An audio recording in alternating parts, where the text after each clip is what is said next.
বাংলাদেশ পাকিস্তানের প্রথম টেস্ট ম্যাচে বাংলাদেশ দল রানের পাহাড়ের নিচে চাপা পড়েছে। আজ পাকিস্তান দল তাদের প্রথম ইনিংসে বাংলাদেশের সামনে 448 রানের পাহাড় দাঁড় করিয়ে তাদের প্রথম ইনিংস ঘোষণা করেছে। পাকিস্তান দলের হয়ে সর্বোচ্চ 171 রান সংগ্রহ করেছেন উইকেটরক্ষক ব্যাটার মোহাম্মদ রেজওয়ান।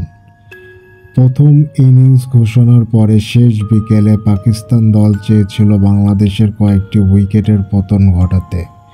পাকিস্তানের ইনিংস ঘোষণার পরে 12 ওভার খেলা হয়েছে। বাংলাদেশের দুই ব্যাটার জাকির হাসান এবং সাদমান ইসলাম পাকিস্তান বোলারদের চোখে চোখ রেখে লড়াই করে গেছে।